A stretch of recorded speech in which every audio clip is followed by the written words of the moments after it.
What up, what up, what up? It's your boy Big Vern coming to you live from the App Stupid Studios.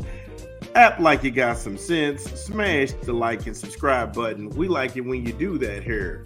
Also, if you're digging the content, go ahead and share the program. That's how we grow the channel. Share it, like, subscribe, follow us. And if you want to fund the madness directly, hit us up in the Cash App. That's Vern Dollars. Dollaz. Again, that's Vern Dollars. On a busy Monday. We got a lot of stories going. Coach Cal just broke the internet. Coach Cal has vacated Lexington. He's left the premises. Also, we'll talk about some potential suitors for that job and how CBS Sports laid a couple of things out. I think that the abruptness only comes to those who didn't really read the tea leaves. And I know this is going to be a follow-up to the story that I was going to talk about, or that I put out earlier on Cal, his class that he's got coming in, the kids who are going to stay at Kentucky because of him. And then we'll get into it. We'll get into that minutia. Then we want to talk some Indianapolis Colts football. Yeah, we're going to talk some Colts football for you AFC guys. And then we're going to stay in the AFC and talk about the Houston Texans. Damn, these dudes are not playing. They ain't playing. And we'll have much more when we come back from a quick 20-second break from an unofficial sponsor of the show. This is Big Vern. Drop it.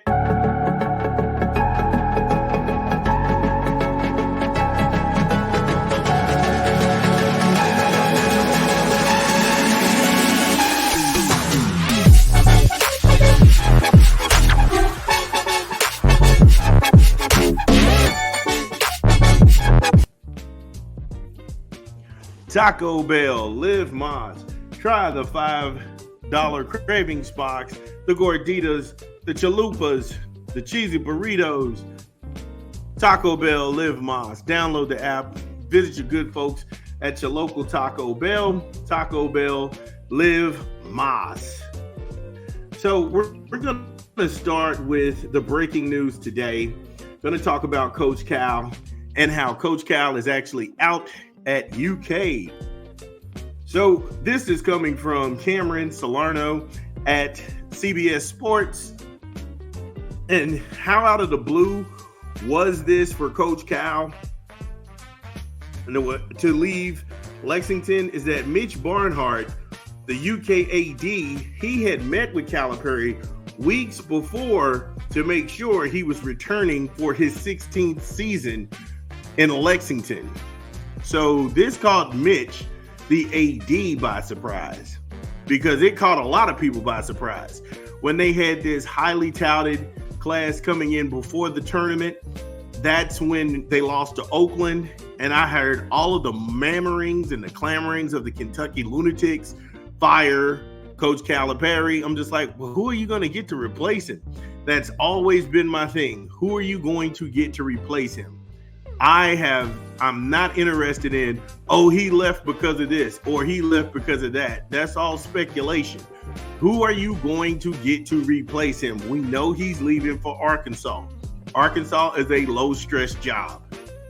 Outside of Nolan Richardson and that 40 minutes of hell Arkansas defense where they stretch the floor and go after you for all up and down the court, those days are over. Those days are over. Outside of that, I mean, Musselman, he took them to the Sweet 16, but then he bounced, and then he went to USC. Southern Cal, can't complain. Low humidity. More people than dirt and dogs in certain parts of rural Arkansas. I know, I've been there.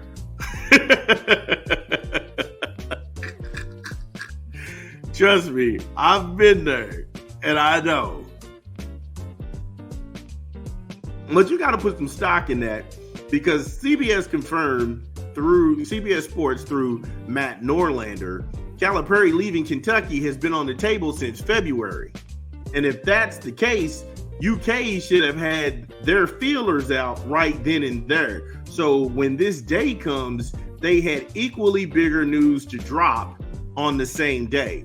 Now, this is going to overshadow the championship game tonight between Purdue and UConn, because arguably nobody has had more number 1 to number 2 classes coming in to college basketball other than Kentucky.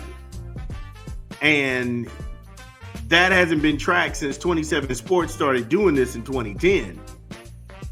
So that's given a lot of weight to Calipari's existence in Lexington. Again, they haven't been to a Final Four since 2015. That's a decade. Kentucky hasn't been to the Final Four in 10 years. This despite having the number 1 and number 2 recruiting classes coming in and year out. Guys going pro year in, year out.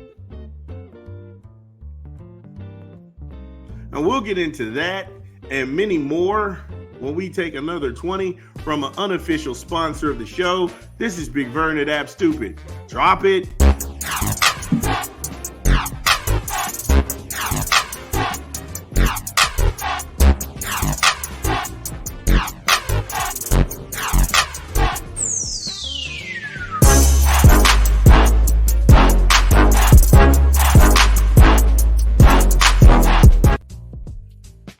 Subway, eat fresh, refresh. Download the app, order online, or visit the good folks at your local Subway.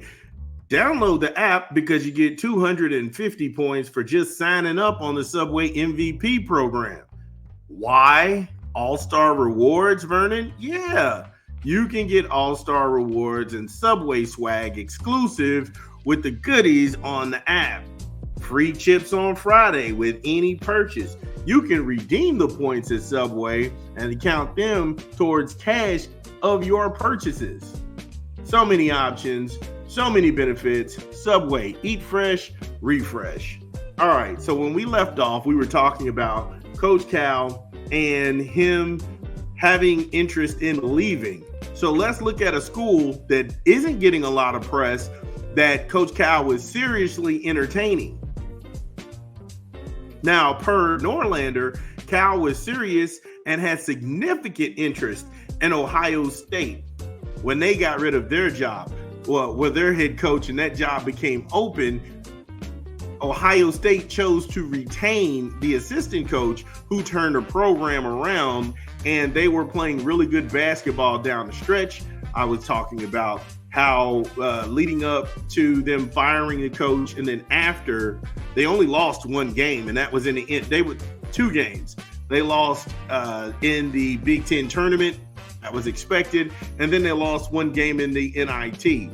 So, hey, look, tip your hat to those guys. They were able to turn it around, and I know they got some good, faithful folks in Columbus that's excited about seeing the product on the court next year. High five them. But the fact that Cal wanted that job, and the only thing, it was 2 things that scared him off from that job, according to Norlander, was the timing of the job, then also Ohio State retaining the interim coach to take over coming into this season. Now, that is an unholy alliance. The money and resources they put in football, and now they also have basketball in one of the most powerful conferences. That's the very definition of Title Town. The very definition of Title Town.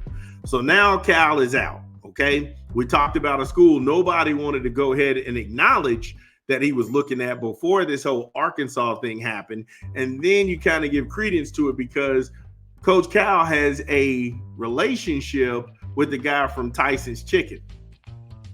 So that guy's a billionaire. They have a relationship. So that was going to be one of those things.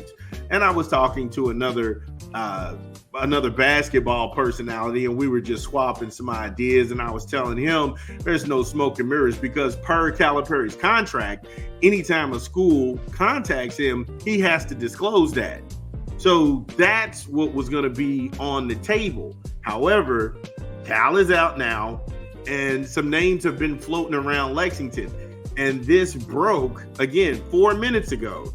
So I want to go ahead and go through the names of these individuals with you, and then we'll go ahead and pick those apart. So Nate Oates, and he's Alabama's head coach. They just came off the Final Four appearance. Scott Drew out of Baylor. He's the guy. His name has been floated around in different circles. Billy Donovan from the Bulls. He's actually going to miss the playoffs now with the Chicago Bulls. It's looking like they're going to rebuild. Where does that leave Billy Donovan and his staff? Does he want to make a return to college? We don't know. Dan Hurley, which is pie in the sky. He's not going to leave UConn. He's actually surpassed Jim Calhoun in the 98-97 for those wins and making UConn what it is right now. I don't think that he would leave Connecticut to go down to Lexington for a pressure cooker.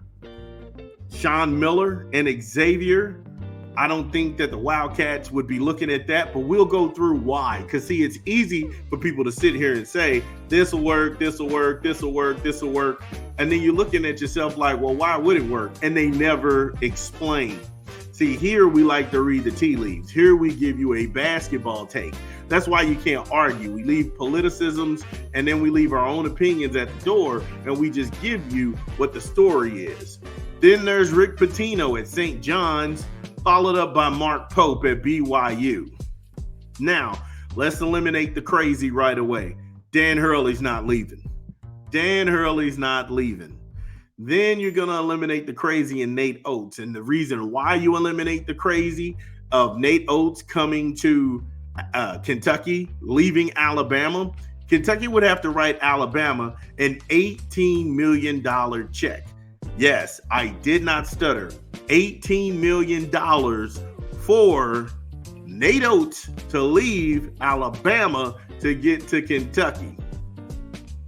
I don't think Nate Oates' name is big enough to retain some of the guys that you all have coming in. And with this news that Cal is now going to Arkansas, a lot of his recruits will follow if they don't see a big name hire. Scott Drew from Baylor. He's a program builder. He's got a relationship with Mitch Barnhart. The downside is he built the Baylor program and it took him 20 years. UK is already built and they're not waiting 20 years to be relevant. Also, why leave Baylor when you're coach for life to go to Lexington and have to fight the fan base and the lunatics year in, year out? And I think because Calipari is getting up in age, because again, on the last follow-up that we did, he's 65 years old. And sometimes things run its course. Things run its course with boosters. Things run its course with the fan base. Things run their course with the media. You're tired of going on your radio show, being attacked. No matter what you do, it's not good enough. And Kentucky fans, if they want to go ahead and point the finger at why he left, you got to go ahead and start with yourself. Look in the mirror, point to yourself, and now you know why he left. Now there's Billy Donovan with the Bulls. I didn't know that he actually was on the coaching staff at UK from 1989 to 1994. So this would be one of those prodigal son returning scenarios. It falls on the spectrum of common sense, but it's also in the area of pie in the sky. And while I say it's in the area of pie in the sky, he's coaching in the NBA. He's coached the OK City Thunder. He's out there doing things that are bigger than college basketball. Could he come to Lexington and make a difference? He probably could. He probably could get the recruits that Coach Cal is getting. Keep in mind, Billy Donovan is the last college coach that went back-to-back national championships with the Florida Gators. And if he can create some of that magic in Lexington that he did down in Gainesville, that's a game changer. So that's why I said it's on the spectrum of him doing this. Then there's Sean Miller at Xavier. It's a hire. Let's just start there. He took Arizona to 3 Elite Eight appearances in his 12-year tenure. He was fired in 2021, His coaching record, 465 wins to 184 losses. That's not bad. I'm 70-30 on that won't happen, but I could be wrong. And that's Kentucky's problem right now, is that they're not satisfied with just being able to go to certain tournaments like the Elite Eight or the Final Four. At Kentucky, if you don't win a championship, it's bust. If you don't have the number 1 or number 2 recruiting class every year for the recruits, it's not going to happen. You have to understand, this is a basketball conference. Well, this is a football conference, but that's a basketball school hiding out in a football conference. And you don't know how that's going to play out. Rick Pitino, Tricky Ricky's what they call him. Now, if you want to trigger a bunch of U of L fans and their fan base, you rehire Rick Pitino. He coached them from 1989 to 1997. That was coming off the heels of Eddie Sutton getting the UK Wildcats on some sort of probation. He was able to get Jamal Mashburn to come to town, and then he built those guys, Feldhouse, Farmer, Pelfrey. He built those dudes. And that was the Kentucky team against the Duke Blue Devils team that came so close to winning it that they still hold that team in high regard. That dude walks back into Lexington, everybody's on board. Everybody's on board. Now, will that happen? I don't know. His record when he was in Lexington, 219 wins to 50 losses. That's dope. As a coach, you just got to tip your hat. I don't care if you like the man or you hate him. The man's coaching record while he was at UK is 219 wins to 50 losses. 1 national championship, 3 Final Fours. He's honestly the greatest UK coach in the history in my mind. Now, you take those same 7 years, you apply it to every Kentucky coach from 1997 to 2024, and it's not close. Also, let it be known that in this state, they give second chances. U of L did it with Petrino, so why would Kentucky not do it for Pitino? Again, these are questions that I'm asking. I could be wrong, but these are names that they're floating. So we're going to go ahead and put them in the realm of might happen to the realm of not happening. And then you got Mark Pope, and everybody's like, who is Mark Pope? Mark Pope played for Pitino on that championship team. Mark Pope was a student of Billy Donovan and Pitino's in UK. I know they don't talk about this because they don't. Nobody's going to do the dig deeps and the deep dives like we do because we are having actual takes on this network. I wouldn't say it's a network. I'd just say it's a channel. But Mark Pope has his coaching chops cut not only in the SEC, not only in the Mountain West, but he's also got a winning record he can be proud of at BYU. Now, that doesn't make sense for Lexington to go after Mark Pope. The reason that I say it is that he's too young. No young coach is ready for that kind of pressure that fast. And him being there from 2015 on up, that's a good measuring stick for him. But I would start like he's starting at BYU. That way he can be kind of like coach for life, because BYU, outside of Jimmer Fredette and all these other guys, they don't really have a rich basketball lineage or a basketball history. So that fan base is willing to forgive a couple of losing seasons. Lexington, on the other hand, they are not. They are not willing to forgive any kind of loss, and they're expecting you to go out and get the top talent. So you see what makes sense. You see what's off the board. Where does Kentucky go? Because sometimes when you take so long to render a decision, nobody's going to go ahead and stick around to see what kind of coach you got coming up. Remember, you're on the clock. And Mitch has got to pull the trigger and make a decision on what counts. Because if they're saying that in February, you knew Coach Cal was uneasy about coming back to Kentucky for his 16th season, I should have been looking in February. I should have been looking in February and had my man on deck as soon as everything happened to be like, all right, cool, we can make it.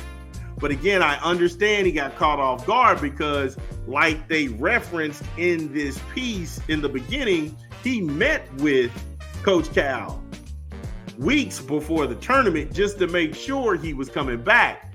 And I guess he got some assurances, because if he didn't get any assurances, he would have been looking right away. So what do you think? Who should the Wildcats go after? Is it Pitino? Reunited and it feels so good.